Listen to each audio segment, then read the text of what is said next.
আমি আপনাদের সাথে আছি Sourav Ghosh, Khulna polytechnic institute mechanical বিএর স্টুডেন্ট। তো আপনারা অনেকেই জানতে চান যে জেনারেল ভালো হবে নাকি ডিপ্লোমা ভালো হবে। তো আমি বলবো যাদের স্মৃতিশক্তি অনেক ভালো তারা অবশ্যই মেডিকেলে বা অন্য সাইডে যাবেন, এবং যাদের একদম যারা মাঝামাঝি পর্যায়ে আছেন তারা ডিপ্লোমায় আসবেন।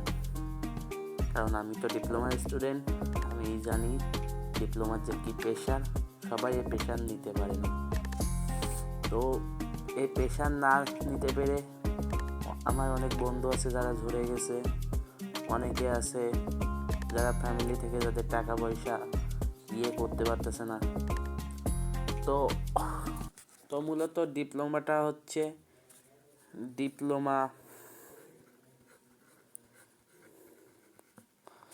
Diploma in engineering.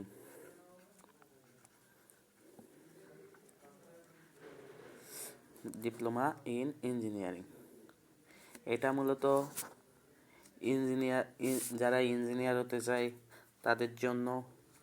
এখানে অনেকগুলো টেকনোলজি আছে, বাট অনেকে বলে যে কোন টেকনোলজিটা বেস্ট হবে।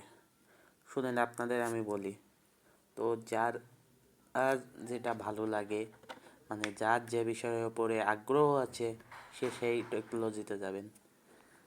আপনার কম্পিউটারের উপর খুব ভালো অভিজ্ঞতা আছে, আপনি কম্পিউটার সায়েন্সের আপনি জাভা বুঝেন, পাইথন বুঝেন, টাইপিং বুঝেন, আপনার জন্য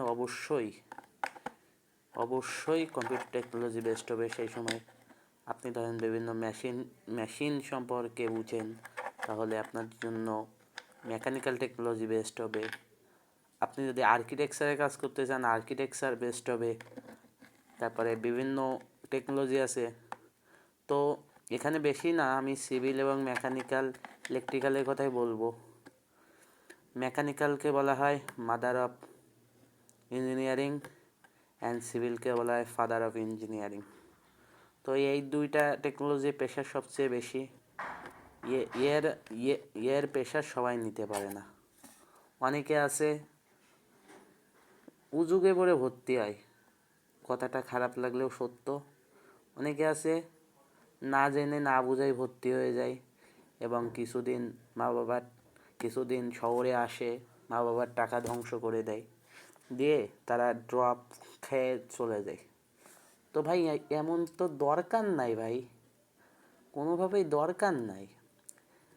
আপনার বাবা মা আপনার পিছনে যদি 1,00,000 টাকা ইনভেস্ট করে, তো আপনি এই 1,00,000 টাকা উড়াই দিয়ে চলে যাচ্ছেন। তো এটা আপনার মা বাবা এটা আর্থিক্যাল ক্ষতি, আপনার মা বাবা এটা আর্থিক্যাল ক্ষতি। আর আপনার মা বাবা যদি এই 1,00,000 টাকা যদি কোনো ব্যাংকে ডিপোজিট করতো, তাহলে সেখান থেকে কিছু বেনিফিট পাইতো। আপনার মা বাবা আপনাকে স্বপ্ন পূরণের জন্য পাঠিয়েছেন যে ছেলে ইঞ্জিনিয়ার হচ্ছে, এদিকে ছেলে ইঞ্জিনিয়ারিং না করে ছেলে ঘুরে ঘুরে বেড়াচ্ছে। এটা কেমন একটা হয়ে গেল না? আমার কথাই হয়তো আপনাদের অনেকে খারাপ লাগছে বা আপনারা কষ্ট বলবেন, বাট ভাই আমি তো ডিপ্লোমা স্টুডেন্ট। তো আমি আপনাদের বড় ভাই হিসাবে বা ছোট ভাই যাই বলেন, আমি আপনাদের নিজের মতো একটা কথা বলছি। প্লিজ আপনারা যারা ডিপ্লোমা ইঞ্জিনিয়ারিং আসবেন একটু পড়াশুনো করবেন। অনেক বড় ভাই আছে যারা বলে না পড়লেও হয়, বাট ভাই এটা সত্য না। আপনি এক সেমিস্টার ড্রপ খাইলেন 2 সাবজেক্টে, না ড্রপ না, সরি আমার ভুল হয়েছে, রেফার্ট জেনারেল ভাষায় বলে ফেল, বাট ডিপ্লোমার ভাষায় বলে রেফার্ট।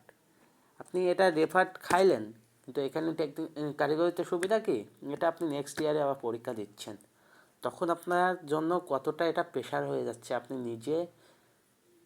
নিজে বুঝেন। ধরেন আপনার সেই সেমিস্টারে পড়া করতে হবে প্লাস পরিপূরক পরীক্ষা দিতে হবে, এটা ভাই কষ্টের না? তো আমি বলবো যারা ডিপ্লোমা করতে আসতেছেন তারা অবশ্যই পড়াশুনো নিয়ে একটু সিরিয়াস থাকবেন, কারণ ডিপ্লোমা ইঞ্জিনিয়ারিং এত সহজ কোনো বিষয় না। অনেক ইউটিউবার ভাইরা আছে যারা বলবে ডিপ্লোমা সহজ, এখানে পড়াই বেস্ট হবে।